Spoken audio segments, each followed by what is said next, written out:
इथं नाव दिलं छत्रपती शिवाजी महाराज आहे, शिवाजी महाराजांच्या पुतळ्यावरच किती धूळ बसले।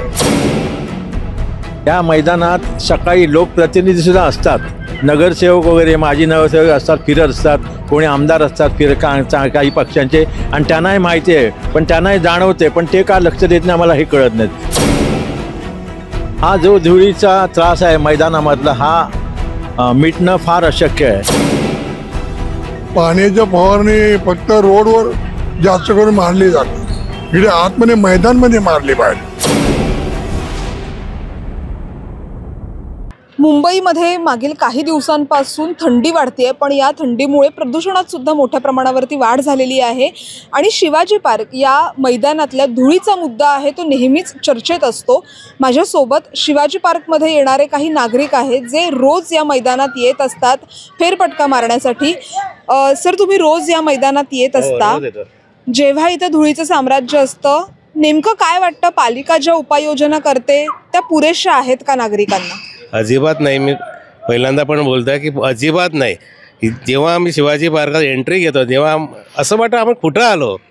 आणि नवीन पिढीला सध्या तर आमची बरबाद व्हायचं आहे, म्हणजे तुम्हाला सांगितलं या धुळीच्या प्रदूषणामुळे फुफ्फुसाला आजार हा नेमकाच झालेला असेल। अनेक लोक तुम्ही या बाजूला बघा, फ्लॅट रिकामे होत चालले आहेत, भले रेड असू दे किती असू दे, कारण का हे धुळीचं सामान। आणि 2 महिन्यात तुम्ही बघा एवढा थर उठतो ना, त्याच्यावर काही उपाय करत नाही। ॲक्शन बरोबर आले म्हणता अजिबात येत नाही। पण सर, पालिकेकडनं जर आपण बघितलं तर पाण्याची जी फवारणी आहे ती होते, किंवा जिथे बांधकामं सुरू आहेत तिथे पालिका असं म्हणतं की जी विकास कामं सुरू आहेत तर तिथे अशी विशेष पथकं नियुक्त केलेली आहेत की जे तिथे लक्ष ठेवतील आणि जे नियमांचं उल्लंघन करतील त्यावरती कारवाई होईल। पण पालिका त्यांच्या लेवलला ह्या सगळ्या उपाययोजना राबवते, पण त्या नागरिकांपर्यंत पोहोचत आहेत का? नाही, अजिबात पोहोचत नाही। खरं म्हणजे इथं पोहोचलं पाहिजे होते ना। इथं आता बिल्डिंगचं बाकी सोडून त्या ग्राउंडवर आम्हाला नित्यांत गरज कुठली आहे ही फक्त का तोंडपुरते दाखले करणार आणि निघून देणार, पण करा ना, याच्यावर ॲक्शन मध्ये येतच नाही, कधी येणार? आणि तुम्हाला एक सांगतो, सेंट्रल गव्हर्नमेंटचा एवढा फंड आला आहे ना, यानं तो वापरायची थोडी अक्कल असली पाहिजे। आता मी म्हणत नाही पालिका भले आपल्यापर्यंत त्यांना मेन पॉवर नाही का, कधीही घेता येतं, त्यांच्याकडे पॉवर आहे, वापरा ना। सर, तुम्ही आता रोज ह्या पार्कामध्ये येत असता, तुमचं नेमकं काय ऑब्झर्वेशन आहे, तुम्ही इथली काय निरीक्षण आहे तुमचं की इथे जे धुळीचं प्रमाण आता वाढत चाललेलं आहे? सध्या नोव्हेंबर महिना सुरू आहे, डिसेंबर जानेवारीमध्ये थंडीचा जोर आणखीन वाढतो, तर तुम्ही नेमकं इथे काय ऑब्झर्व करता रोज? आजच्याच सर्व पेपरमध्ये थंडीचा जोर कसा वाढलेला आहे याच्याबद्दलची पूर्ण माहिती आलेली आहे। आजच्या जर सकाळचे वर्तमानपत्र तुम्ही, हे थंडीचा जोर वाढला आहे ही गोष्ट निश्चित आहे, त्याचा त्रास आजूबाजूच्या सगळ्यांना होतो। BMC अतिशय चांगलं काम करते त्यांच्या पद्धतीने, परंतु ते पुरं पडू शकत नाही, कारण ती सुद्धा किती करून करणार। आपल्या नशिबाने शिवाजी पार्कसारखं इतकं विस्तीर्ण ग्राउंड कोणालाही मिळालेलं नाही। इथे राहणारे नागरिक नशीबवान आहेत की ज्यांच्या नशिबाने इतकं सुंदर ग्राउंड मिळालं। त्या ग्राउंडमध्ये काय नाही, चांगल्या चांगल्या सोयी आहेत, चांगले चांगले क्लब्स आहेत, चांगली लोक आहेत। म्हणजे तुम्हाला आत्ता काय वाटतं की पालिकेने आणखीन काय काम करणं अपेक्षित आहे इकडे? पालिकेने इथे एक कायमस्वरूपी 2-3 माणसं अशी ठेवावी, त्यांना कुठेतरी एक जागा द्यावी, त्यांच्याकडे साधनं द्यावी, आणि रोजची फवारणी आहे ही 8 दिवसातनं 2दा तरी पाणी फवारणी झाली पाहिजे, तरच धूळ खाली बसेल, कचरा खाली बसेल आणि नागरिकांच्या सोयीची अतिशय चांगली व्यवस्था होईल। नक्कीच जर आपण पाहिलं तर शिवाजी पार्क सारखा जो परिसर आहे की जिथं लहान मुलं खेळण्यासाठी येत असतात किंवा इतर जे नागरिक आहेत ते फेरफटका मारण्यासाठी येत असतात, मोठ्या प्रमाणावरती इथं दिवसभर वर्दळ असते। जो धुळीचा त्रास होतोय आपल्याला दिसतं सुद्धा की बाहेरचं जे प्रदूषण आहे, गाड्यांची संख्या किंवा जी अनेक विकास कामं बांधकामं होत आहेत ते प्रदूषण, आणि त्यामध्ये भरीसभर ही धूळ, नागरिकांना नेमका कसा त्रास होतोय आणि पालिका म्हणून किंवा पालिका प्रशासनाकडून नागरिकांच्या काय अपेक्षा? हा जो धुळीचा त्रास आहे मैदानामधला, हा मिटणं फार अशक्य आहे। माझं म्हणणं एवढं की ह्या गार्डनच्या सभोवताली आतून रस्ते आहेत, तिथे लोक, वयस्कर लोक जॉगिंग करतात, चालतात वगैरे, आणि अशा वेळेस सकाळी महापालिकेचे कर्मचारी झाडू मारायला येतात, त्यांनी निदान पाणी मारून त्या रस्त्यावर पाणी मारून झाडू मार, ती धूळ जी उडते ती जास्ती त्रासदायक होते. ह्याच्यावर काहीतरी बंधन केलं पाहिजे. आणि काका तुम्ही काय सांगाल? तुम्ही रोज इथं येता, तुम्ही नेमकं काय इथं बघितलेलं आहेत? कारण पाणी फवारणी तर ती होते, पण ती तेवढी पुरेशी आहे का? ती पाण्याच्या फवारणी फक्त रोडवर जास्त करून मारली जाते. इकडे आतमध्ये मैदानमध्ये मारली पाहिजे. आता गाड्या येतात, ठराविक वेळे येतात, ठराविक वेळेनंतर ते निघून जातात. पण हे तर नेहमी 2-3 वेळा अशी पाण्याची जर फवारणी आली तर ही माती बसून जाईल व्यवस्थित, आणि ती बसलेली माती उडणार नाही. पण पाण्याच्या फवारणी तुम्ही एकदाच मारणार आणि अख्खा दिवस तुम्ही ज्या गाड्या एका साईडला लावून जर बसले तर त्यांनी काय होणार नाही. आता बघितलं तर आपल्याकडे सगळ्या त्या गाड्या अशा थांबलेल्या आहेत, कामं करून ठेवलेले आहेत, ते एका साईडला राहून जातात. म्युन्सिपाल्टी येते काम करायसाठी, पण काम केलं पाहिजे. एका साईडला बसून ठेवलं तर नाही चालणार. त्यांनी सारखं आपली फवारणी व्यवस्थित मारली पाहिजे पुऱ्या मैदानमध्ये. हेच माझं मत, बाकी काय नाही. सर इथं आपण बघितलं तर हा जो शिवाजी पार्कातला धुळीचा मुद्दा आहे तो सतत प्रकर्षाने जाणवतो. काही महिन्यांपूर्वी इथं महानगरपालिकेचे आयुक्त भूषण गगराणी यांनी सुद्धा एक भेट दिलेली होती. हां, आणि या भेटीदरम्यान जी नॉर्थ ज्या विभागात हा संपूर्ण परिसर येतो, तर जी नॉर्थचे वॉर्ड ऑफिसर सुद्धा इथं होते.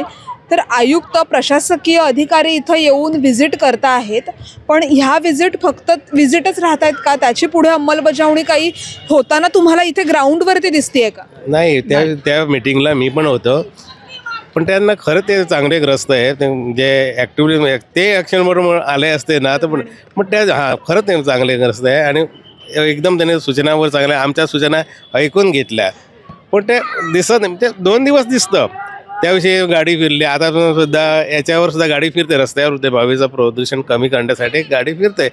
पण कुठं ते, आणि 2 दिवसात परत ती सूचना मीच केली होती, त्याने मान्य करून घेतली, खूप बरं आहे. पण नागरिकांची नेमकी मागणी काय?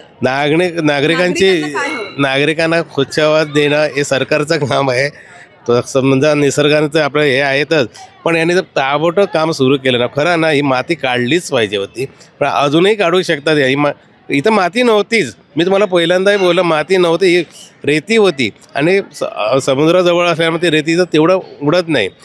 ते नंतर ती इथं माती काढली आणि परत थोडीशी रेती आणि पण हे आपलं गवत घातलं ना, जसं क्रिकेट मैदानावर असतं, तो 2-4 महिने बंद ठेवा ना ग्राउंड कम्प्लीट. बघा मी तुम्हाला सांगतो किती बदल होईल. तो तुम्ही काय म्हणत होतात? ही सूचना अतिशय चांगली आहे, अतिशय चांगली आहे. कारण मगापासून मी तोच मुद्दा सांगतोय, असं शिवाजी पार्कसारखं ग्राउंड नशिबाने मिळतं, ते मिळालेलं आहे. फक्त त्याचा विनियोग ज्या पद्धतीने व्हायला पाहिजे तो होत नाही. म्हणून माझी सूचना आहे, कायमस्वरूपी इथे BMCचं एक त्यांना जागा द्या, तिकडे ते बसतील, त्यांना रोज ते काम द्या. आलं नुसतं केलं गेलं, आलं केलं गेलं, हे बरोबर नाही आहे, बंद करा. इथं नाव दिलं छत्रपती शिवाजी महाराज आहे, शिवाजी महाराजांच्या पुतळ्यावरच किती धूळ बसले. एवढं आपण महाराष्ट्रात जय जय महाराष्ट्र माझा म्हणतं, गीत म्हणतं, कुठंही वाईट वाटतं हो. तुम्ही महाराजांचा किल्ला पुतळा जाऊन बघा, किती धूळ आणि कशा अवस्थेत आहे ते. खरं म्हणजे त्यानं कलरिंग नाही, काय वर्षातून एकदा तरी करा. शिवजयंतीला करतात की फक्त येतात धुतात. मग ही जबाबदारी प्रशासनासोबतच इथले जे लोकप्रतिनिधी आहेत त्यांची पण आहे असं वाटतं? ते मी कधीपासून ते मी म्हणता का परत म्हणणार, लोकप्रतिनिधी विधानसभेत काही बोलणार नाही, इथं पण करणार, फक्त रस्ता केला याला कामं होणार. खरं म्हटलं हे काम करा ना तुम्ही, लोकांना चांगलं आरोग्य भेटू दे. दादर बोलतात मुंबईचं हृदय आहे, ते हृदय आता बंद पडण्याच्या मार्गावर आहे. तुम्ही तर नाव शिवाजी महाराजांच्या नावाने इथं काय चाललं आहे? मग कशाला तुम्ही नाव सांगता, मोठं सांगता की आम्ही शिवाजी महाराजचे वंशज आणि काय त्या भूमीत आम्ही, आणि तर पुतळा धरून जाऊन बघा तुम्ही. प्लीज हायलाईट केलं तर खूप बरं होईल. तुमच्या माध्यमामार्फत मी हे सुचवू इच्छितो. या मैदानात सकाळी लोकप्रतिनिधीसुद्धा असतात, नगरसेवक वगैरे, माजी नगरसेवक असतात, फिरत असतात, कोणी आमदार असतात काही पक्षांचे, आणि त्यांनाही माहिती आहे, पण त्यांनाही जाणवते, पण ते का लक्ष देत नाही आम्हाला हे कळत नाही. त्यांनी जातीनं लक्ष दिलं पाहिजे या गोष्टीमध्ये, हे माझं म्हणणं आहे.